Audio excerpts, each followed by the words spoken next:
Hello, everyone. Welcome back to I See What You're Saying, the Disciplined Listening Podcast.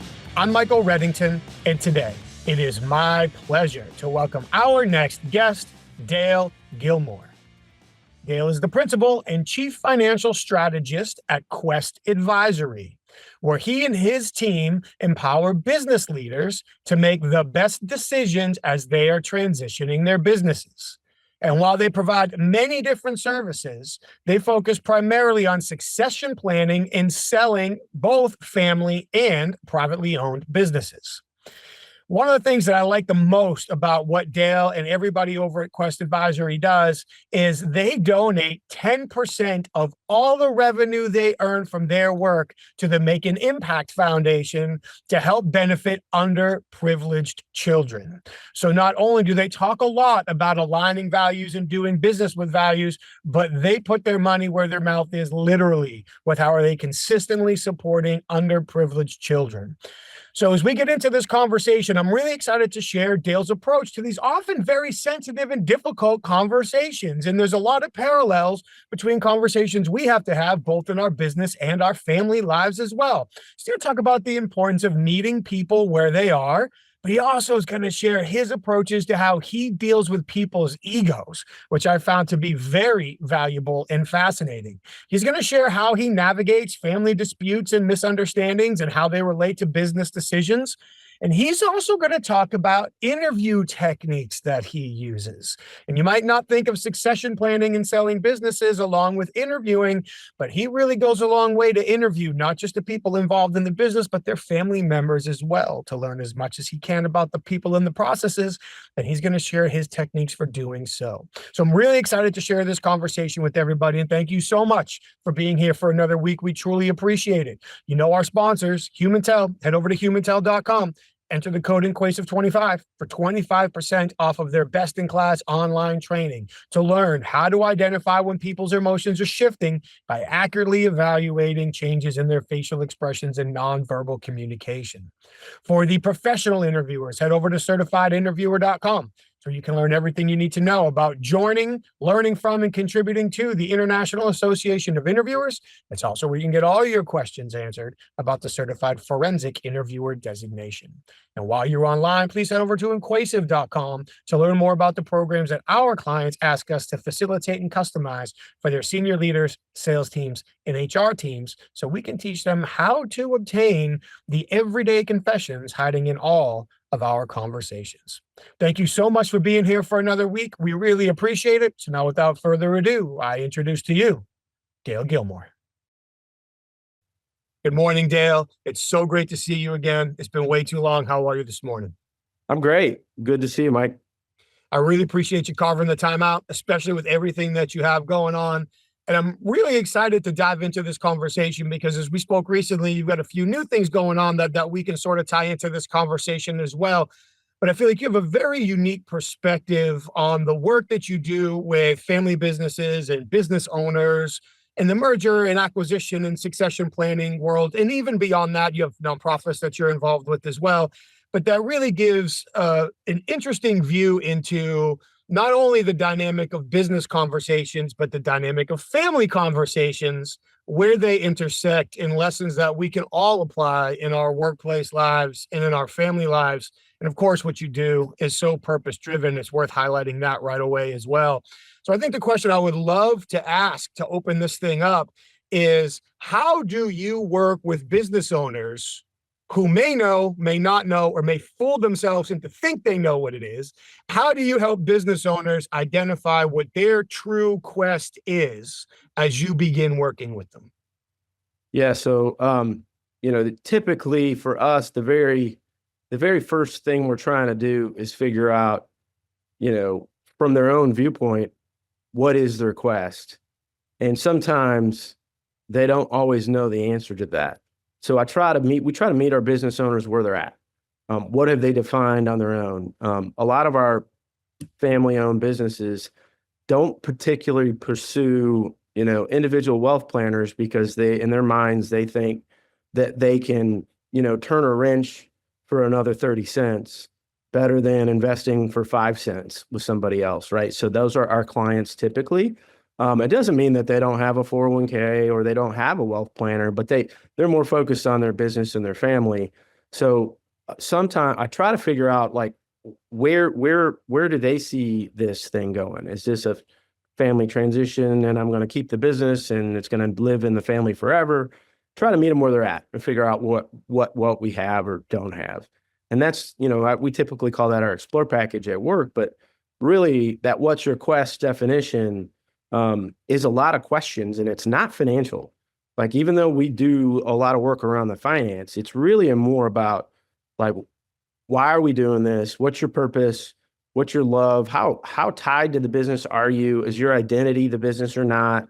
And then do you have family in the business or not? And really start there. And then we always try to begin with the end in mind. And so we use basically that owner's net worth statement with maybe a business valuation that we might do for the business as our kind of table of contents to say, this is where we're at for our measurement, right?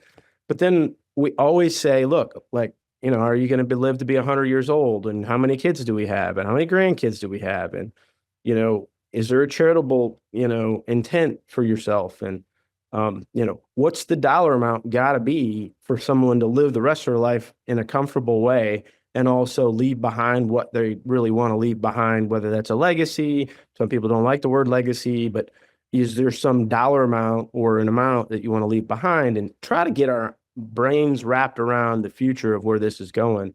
And then it's really then becomes here's where we are, here's where we're going. This piece in the middle, how's our business serve that? And there's like 3 levels to that. Like, one is just for the owner to live his life, right? That's one level. The other level is this a generational wealth building business, or is it just a valuable business and we just want to give some residual to the kids? Like, are we building a generational wealth platform, or are we just going to retire these assets and whatever your heirs get, you get? Is there a purpose beyond your personal life or not? That's a big question. And I can't lead with that question, right? Sometimes we don't know what we got, but we start by where are they? What would they say in their own words? And then we ask our team and our advisors and other people around, we want their opinion. Like, what do you think the quest is? And ideally that will give us an indication of whether they've done some strategic work or not. Or they might say, hey, I just know that he really cares about, his gross margin being, 42% and it's 40. And then, so that's, are we narrow in the weeds, or are we thinking broadly? So we're trying to meet our clients where they're at and expand their thinking to where they're going to be, and really try to do that through their purpose, whatever their purpose is. We're really trying to uncover that purpose. Like, why are we doing this at all? I love my mom. I love my wife. I love my family. I love my kids. I love my employees, and I really just want to care for them all. Or it's like, I was really just good at turning wrenches and I just kept turning wrenches until I now have this business and I'm not really sure. And so we're trying to evolve that. And can we get there, to meet where they're at, so that then we can expand the thinking and create the space for, generational wealth. And if they don't want generational wealth, that's okay. It's more, let's try to figure out if that's the plan or not. And then we can drive to the beginning with the end in mind. If it's generational wealth, I now have to think beyond the owner into their next generation and maybe the generation after to say, and do I have 2 things, right? I have the business, and then I have the family's holdings. And the family's holdings might be its own business, right? And so that's kind of the uncovering piece that we've got to do early on with a new client. And you left us so many threads to pull there. And a couple of things I want to call out really quick. Meeting people where they are. I know a lot of people talk about doing that, but that is so important to do. I feel like, especially when somebody comes in with a rational perspective, an outside perspective, a process to follow. All too often they can fall into the temptation of diving into that process, that rational process. But often meeting people where they're at involves satisfying their current emotional condition. Because if we don't satisfy their current emotional condition, there's no way in hell we're getting to the rational process. So meeting people where they're at to start with, and sometimes that means being patient and allowing for extra conversation and time and all those things to go by is so very important. So I wanted to shout that out. And the other thing I wanted to shout out as well was when you talked about not asking certain questions right away. Like, all too often people have the big question they want to ask. Maybe it is, what's your purpose? Maybe it is, have you thought about your family? But if we often we have to lead to our most important question, not lead with it.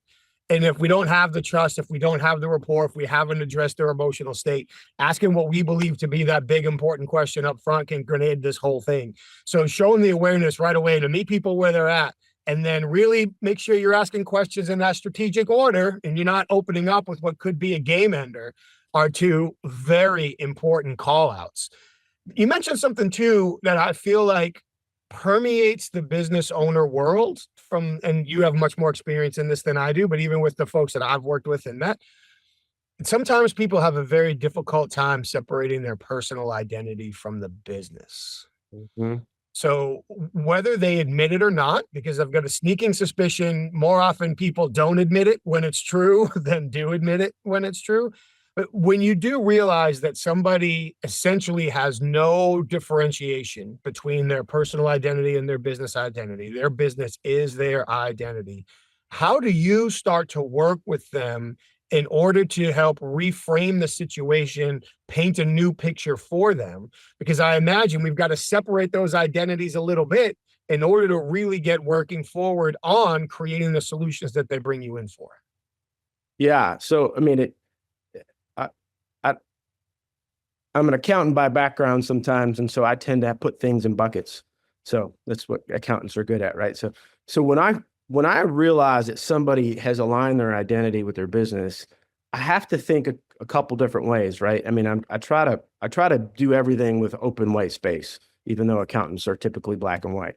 But to me, it's like, if I've realized that, I've got to figure out what are my resources, what's available to the owner to do something about that or not. And, and you got to think about that person's happiness too, right? Like, and happiness and joy and purpose and all of the things. If that business is something that clearly is going to be multi-generational wealth building, maybe I can take that identity and I can shift it into the family,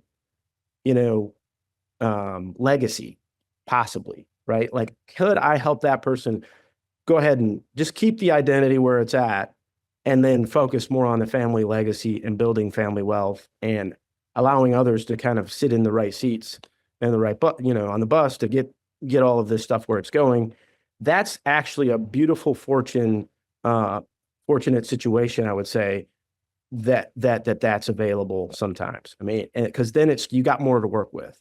Because the reality is if somebody were going to sell their business and they don't know what they're going to do on Monday, that's where seller's remorse comes from. It is not always the math, right? Most of the time it's the joy, or what do I do now? Maybe they think they're going to play golf forever and then, play golf for 2 straight months and they're like, yeah, this isn't my forever. So to me, the other thing is, like, how do you keep their mind focused on their purpose and their best gifts and the highest, best use of them as human beings?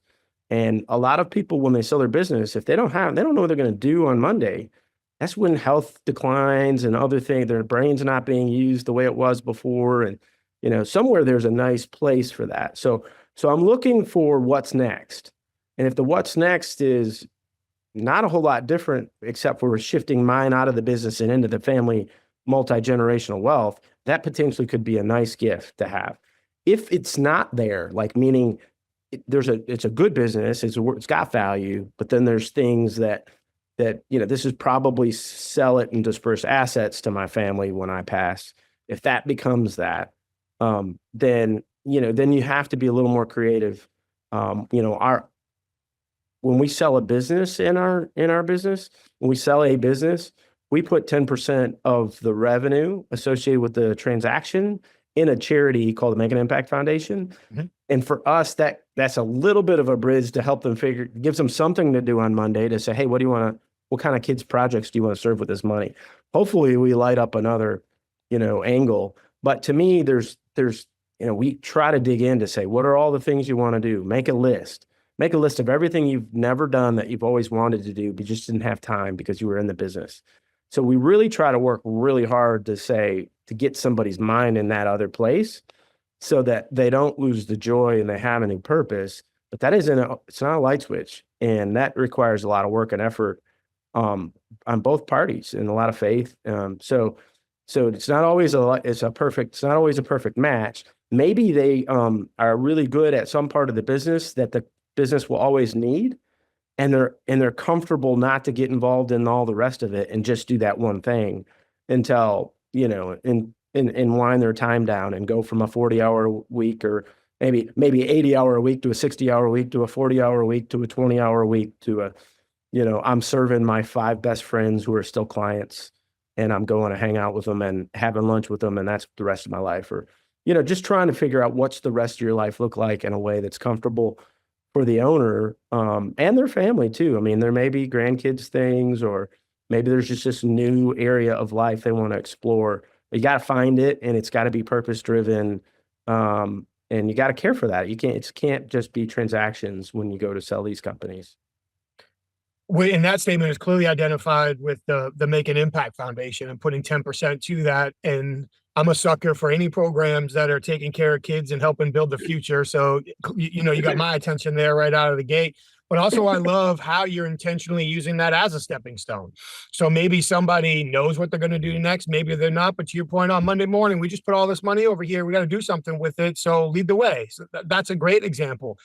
I also love how you recognize that sometimes the way to do it isn't to force it. So if somebody's identity is tied to the business, but it's fortunate, it's multi-generational, we can use that. So it's almost like I was talking to my son this morning with the famous Bruce Lee quote, be water. That'll work. We'll go that way. There's no need to force something different. We don't have to be married to a process that clearly won't work. I also loved how you mentioned it's not a light switch. All too often when we're looking at persuading somebody or changing somebody's mind or leading them to a new perspective, we want to do it now because, damn it, I already see it this way, and I can't believe you don't. And the longer it takes, the more impatient I get, and the more impatient I get, the more we're missing opportunities. So hurry up and see it my way.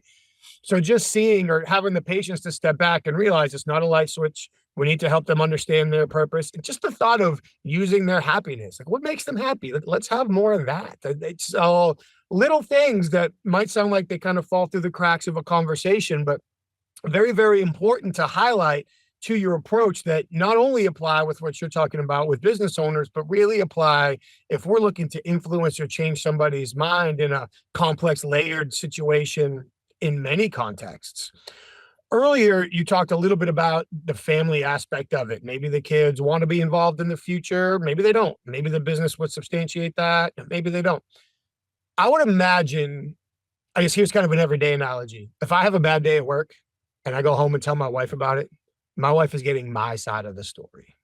Yeah. And I might try hard to be unbiased about it, but that's going to be impossible. She's getting my side of the story. And then my wife, like most spouses, is going to support me first. And then maybe as the conversation goes on, try to turn me on to other perspectives in the situation. But first and foremost, she's going to support me in my perspective. That's how our inner circles work. So I imagine that if somebody is going and talking to their business about their family, either it's one-sided for the most part. Maybe it's very positive, or maybe it's doom and gloom. I guess it could kind of go either way. But I'm very curious, when you start cracking open the cans to talk with other family members to get their perspective and their information, maybe delicate's the wrong word. How do you strategically go through those conversations to help unearth the truth while not upsetting the family dynamic? Yeah. So sometimes you have your own gut feel as an advisor when you walk into a situation, and you're not always right, but sometimes you have this underlying feeling after you meet some of the other family members. And sometimes, the leader of the business has a way that they've already kind of pre-decided, and they may be very narrow in their thinking with regard to how their family is going to serve in the business and how that's going to happen.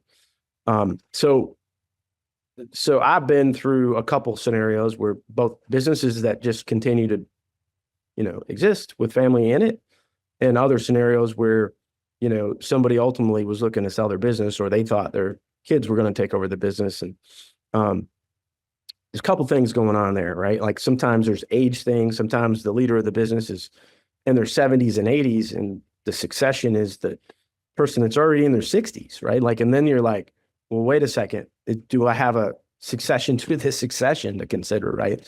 And sometimes those folks that are in their 60s have sort of, maybe they were really good at part of the business and served really well, but it might not be presidential time for them, to run that company, right? And so you have to interview at people to find out what they like and what they want and who they are, and try to separate the family from the family, if you will. What is it about that individual person and their skills, and and what do they want? What do they really want? And I've been through a situation where a client had three daughters who had two son-in-laws in the business, and the daughters were kind of in the business or had been in the business here and there. And it was just assumed that his daughters would take over and own the business. And I really thought that was going to be a bad idea and in my gut. And so it took a while, right? I mean, this wasn't it wasn't a light switch. After several years of serving, I finally said, look, why don't we interview, your family, just to make sure that everybody's aligned on where you're headed with this, because, I want to make sure that I see how that structure happens and how you kind of move people into different parts of the business so that sales keeps selling, marketing keeps marketing, and operations keeps executing. And, so we went through that whole process, and we learned very quickly that the daughters didn't want anything to do with the business, and their husbands that were in the business, they didn't want their husbands like their dad. They didn't want their husbands, to be so tied to the business that they weren't available for their kids, and their kids' things. And, because that was their memory of the situation, right? So, you quit, but none of them wanted to share that with dad. They didn't want to let dad down. They didn't want to hurt dad's feelings, right? And so you learn a lot by having these separate interviews with people and really learning about what they want, what they care about with regard to the business. And they always care about their family members. That's never the issue. There are always some, trepidation or blind spots, I would say, that are family blind spots that maybe everybody knows, but maybe dad or the leader of the business, or right. And it's just been easier to kind of operate that way over the years, and they get in that little spot. And, to me, it's no matter what we do when we're providing this advice and listening, our goal is to make Thanksgiving, right? I mean, not have it be about the business, right? And that's really a tough thing when we have people in the business. It's tough for the family. It's tough for everybody. But once you kind of uncover that, bringing it to light becomes a little easier if you live in it as an advisor. Bringing it to light is, hey, I'm a key teammate to this, and here's what I'm hearing, and here's what I feel like isn't going to be a good answer for you unless you, maybe look at people outside the family to potentially run this business or whatever. And then you go through all the iterations of what's possible. And then the owner still potentially will make his own decision, and you kind of put it back in his lap. But if you organize all the assets and all the lanes that are possible, and you pick the pros and cons, you go through the pros and cons game of all the 7 different ways to transition a business, the owner will eventually make a choice. And even if he doesn't make a choice, if you do that work when there's an emergency, you at least have some lane. But you'd rather have in an emergency something that's going to sustain the business, even in an emergency. So some of the work is, hey, I need you to bolster this thing up, because if something does happen to you, I don't know what's going to happen with sales, or I don't know what's going to happen, whatever the owner's the best at, right? But that family stuff is, and sometimes you may have somebody that's capable. It's like, you often have this. It's like, I have a 17-year-old son that is going to go to college, and I think he could run this business. I mean, that's always the hurry up and wait, right? And, it's not I'm not saying the 17-year-old knows what he wants to be when he grows up, but it isn't too early to ask some simple questions of the 17-year-old, right? It isn't too early to ask some of these questions, start to pave the way. A lot of our I would say best practices are to send the young people off to do internships with other business owners, businesses and other skilled areas. Have them work for somebody else and be honest and learn, like, what's the work ethic of my son? He's doesn't work. He's super smart kid, but he's not working all that hard. Well, that's good information. You have to avoid this nepotism, trap that is out there. You have to kind of put out the lanes. If you're going to have somebody work in the business, make sure that there's a role and responsibility that's clear that you would hire elsewhere for, and make sure that they apply to that role. And if you're taking a chance on them, that might be all right, but don't shift your standards for what you would expect somebody to serve that role, and try to separate business and family. And that's not easy. That's not an easy thing to do. Sometimes you have a family member reporting to a non-family member. You gotta support the non-family member to do their job so that it doesn't feel like a trap for that non-family member. So there's a lot of noise there, but opportunity exists if people are paying attention. That paying attention part is key. And not only paying attention, but like you said, in so many words, removing the individual from the business, removing the family from the business, so to speak, and trying to look at it as objectively possible. Because, to steal a phrase which I love for you, let's make Thanksgiving Thanksgiving, and let's not make Thanksgiving the business conversation. My ears perked up, not surprisingly, as soon as you started using the word interviewing.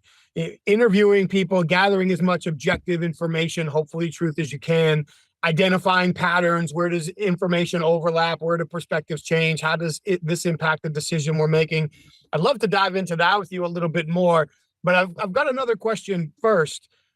When you run into situations, and it doesn't have to just be the example you gave, certainly there's details that I don't want to ask for all kinds of reasons.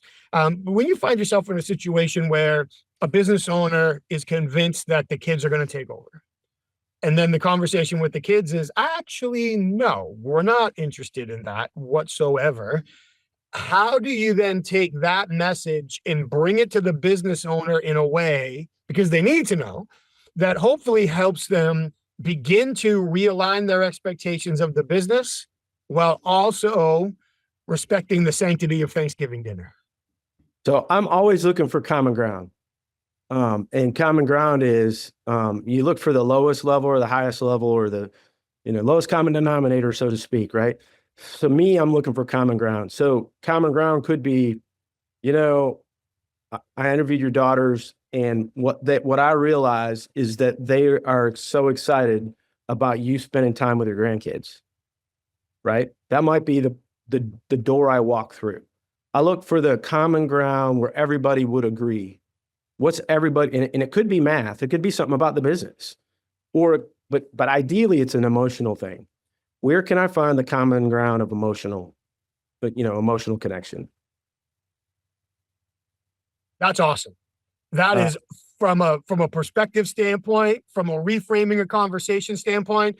Instead of walking in and saying, I just had a conversation with your daughters, and I got to tell you, they've got no interest in buying into your business or running your business, because they don't want their husbands to have a relationship with their kids like you had with them. Like, that conversation is going nowhere fast. It's going to go backwards. But to walk in and say, I had a conversation with your daughter, and the things they're most excited about is you having the opportunity to spend time with your grandkids. A, it's true.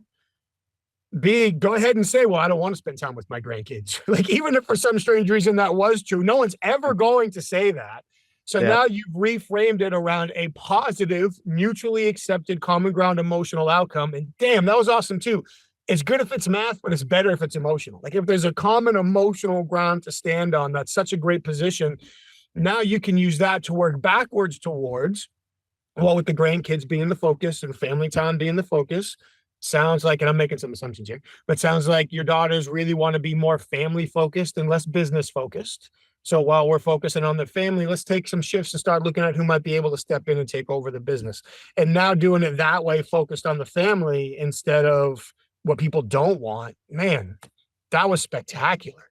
So when you do sit down to interview family members, I'm curious as to I have lots of curiosities around this, but specifically for now, I'm curious as to how you frame those interviews. Like you use the word purpose a lot. What's the purpose of the conversation to get their initial buy-in? And then what are some of the questions or approaches that you found to be most valuable for getting family members to open up and tell you the truth about the situation? So, obviously, the easiest thing to do is say, obviously, we're here for a reason. Dad's starting to think about, options with the business. And, I try to be, you try to be as transparent about the basic facts. Yeah. And try to treat the business like it's its own person and entity. So to try to take personal emotions the best you can out of the state facts. Here are my facts. Sure. While we're here today I wanted to just figure out, how do you see this? It's really important. Your input's really important to Dad. How do you see this? What's important to you? Is it possible if we keep the business, and what would your role be if we sell the business? How do you feel about that? And give them the ability to invite them to be part of the solution, and try to avoid the interactive things specific to how their relationship exists. The other thing I listen for as we communicate is, the labeling kind of things, always and nevers, and the stereotypes that have evolved over time, where Dad always this, or, my brother always this, or whatever. And I try to, I don't want to completely ignore that, because obviously it lives and breathes and is part of the dynamic of the family. But I try to lean into it, and I try to challenge subtly without shutting people down. Like, can you give me a recent example of that so I can understand better? And a lot of times that can be a mental shift as well, because we get to a place where maybe I get a recent example, but that it may not be the best example, because it's been years of the same kind of patterns that they've went ahead and called it a thing and labeled it, right? And peeling that back sometimes gives me also new openings of things have changed. Dad is 75 or whatever, and he is thinking this way, and that may be different than the pattern of whatever that you just described. Trying to create an idea that something could be different, which allows people to shift their thinking. And that's, I'm not trying to completely, brainwash them or anything, but I'm trying to connect dots to what's real and what's actionable that we can take as a next step. But listening to the family function, and, this isn't just family, right? It could be the president, and, sales and operations oftentimes don't, work together in companies, right? The sales guys, man, I sold all this stuff and they screwed it up. The operations guys like, well, you sold all the wrong stuff. We don't even do that, And so that, as you think of the common characteristics of business, it's the same with family. Like where's the stereotypes? Where are the labels? How can you deconstruct those and recreate processes that serve the greater good? Listening to labels is so important. Not even recognizing them, but I love how you talked about peeling them back. Anytime somebody says always or never, how often is it really always or never? Now, there's probably a preponderance of situations, or at least they perceive it to be. So often or not often might be better examples. But to your point, getting back and getting the examples, understanding why, not ignoring that. Often the emotional connotation that's associated with the word choice people use is so important from an interview standpoint. A phrase as simple as I chose versus I was told. Yeah. I moved on. It was taken from me. Like little phrases like that should be flashing red lights to people going, wait a minute, clearly something changed, but their emotional attachment to it, their impression of control or ownership of that decision is different. We need to understand why. Those labels, always, never. What's the most recent example? What's the most significant example? What was the example that has really set the tone for every interaction ever since?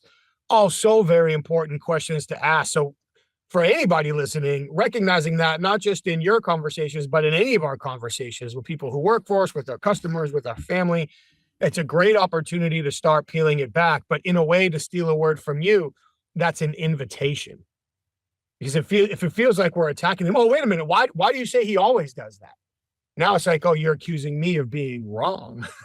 Yeah. But if we can time it a little bit better, that's a very interesting point. People often do have behavior patterns. So I'm curious, what is really the most recent example of him handling a situation that way? Now it's, I'm listening. I believe you. I want to hear more, and gives us the opportunity to gather that data to help not only reframe their perspective, but make better decisions for the roles that we play in the conversation. I imagine from time to time, you find yourself in a mediator type role within families, or maybe even family and non-family members in the business. I have a feeling that things like finding common ground and establishing the emotional need and wrapping it around purpose are themes that will come up again. But as you find yourself playing a mediator type role with a bigger objective picture in mind, that's why they brought you in to begin with.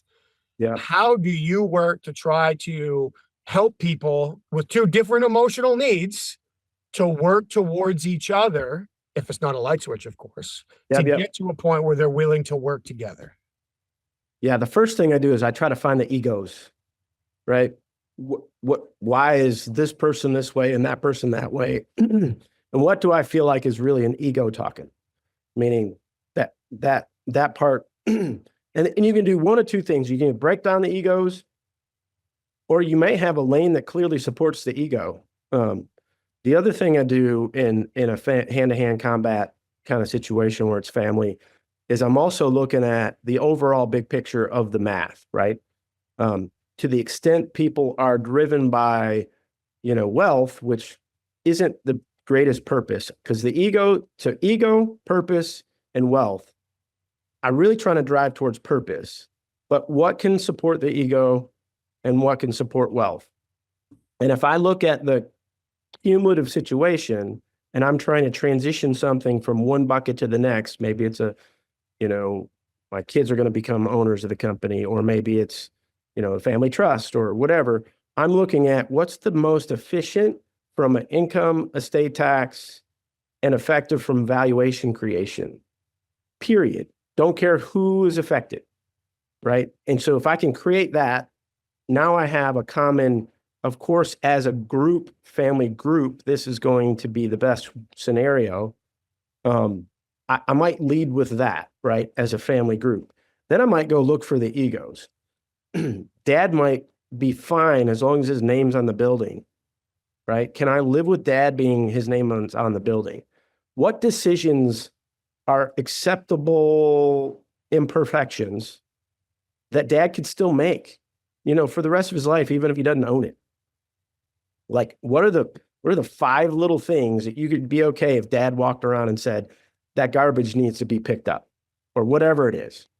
What are those? And I'm just trying to look for the things that can be acceptable for the ego, so to speak. Because dad might pick up the mail and that's all he's doing now, and then is there an opportunity on the math side that supports the ego stroke that is still more effective from an overall, income, estate, valuation, multi-generational wealth creation mindset?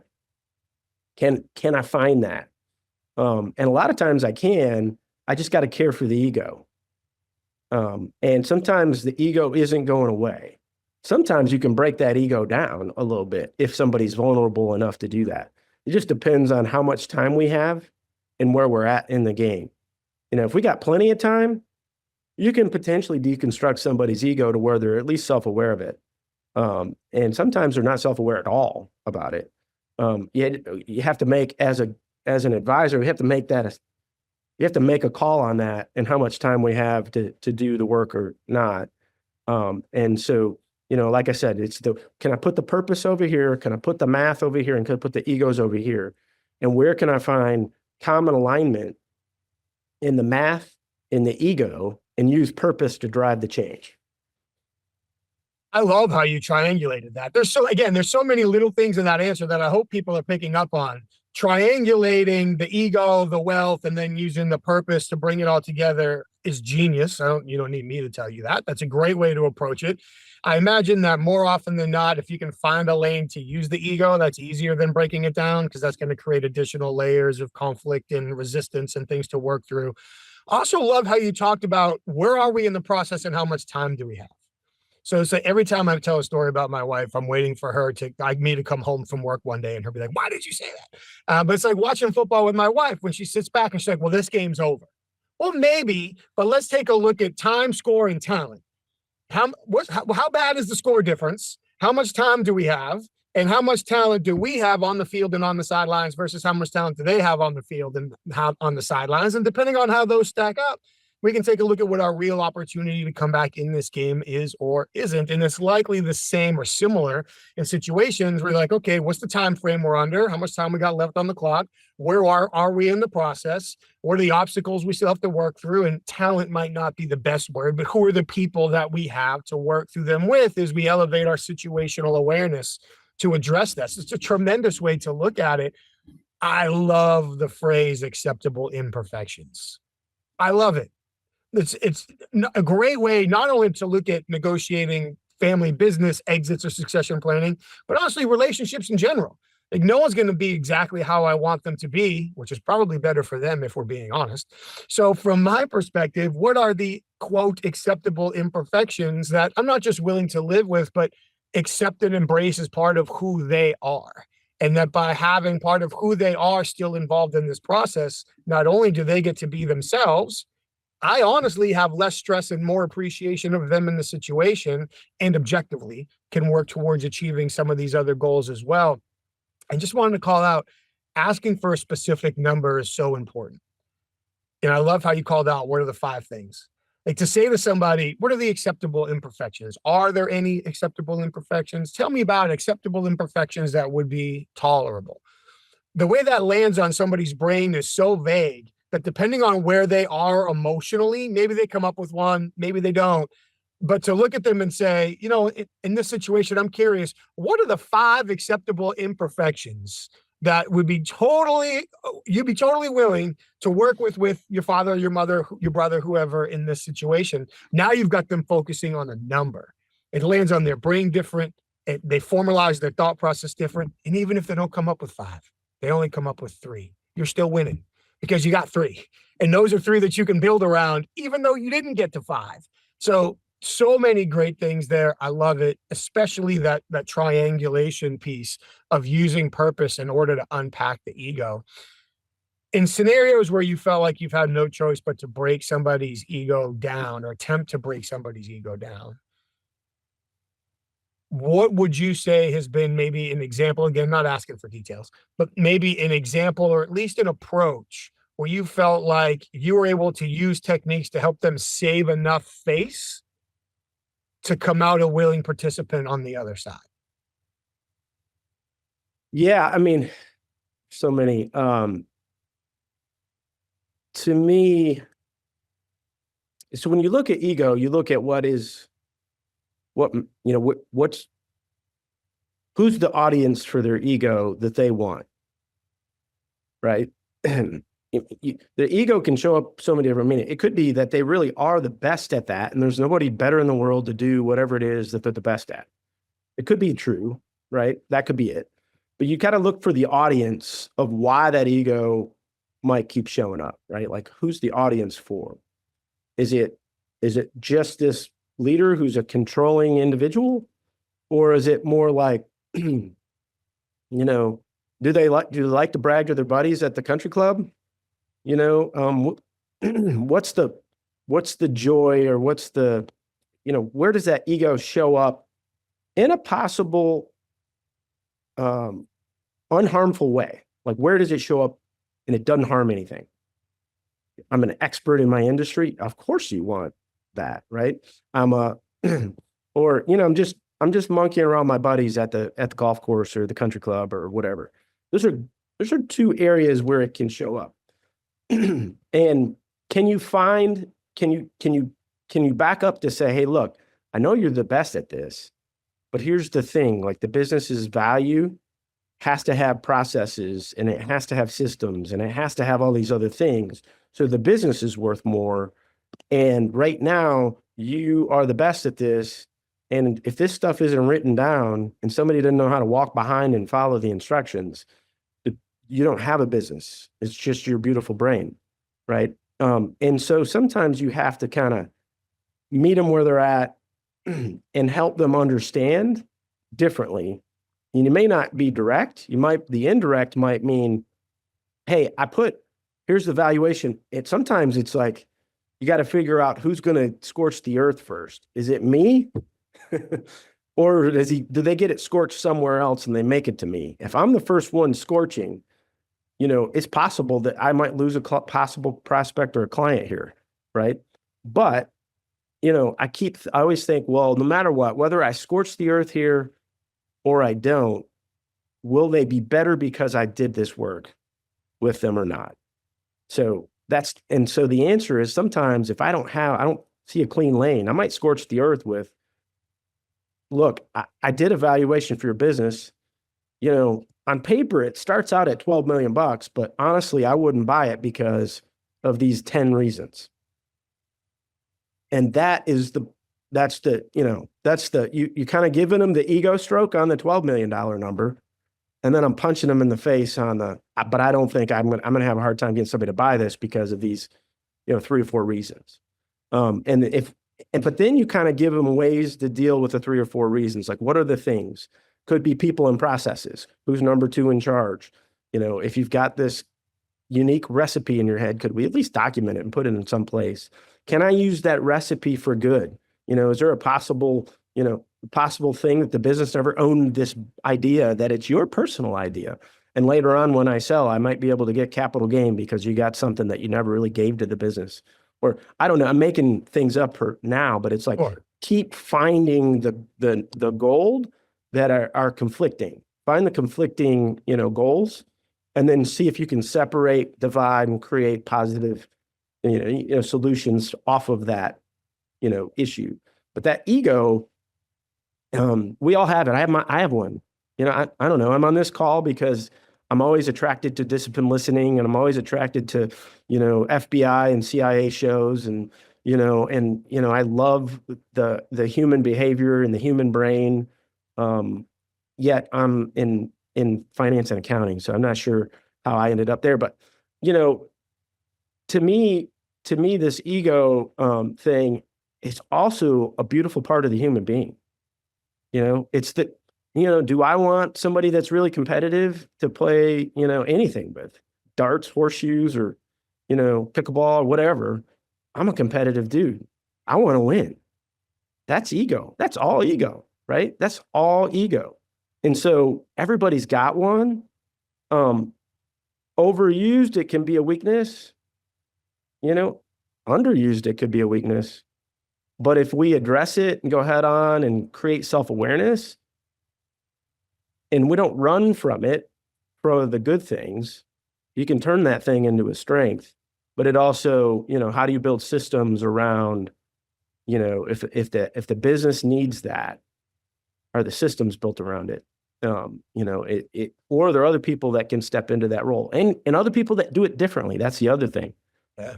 Going through a transition now where I've got this wonderful human being that's a visionary, and I got somebody else that has some vision, but they're introverted.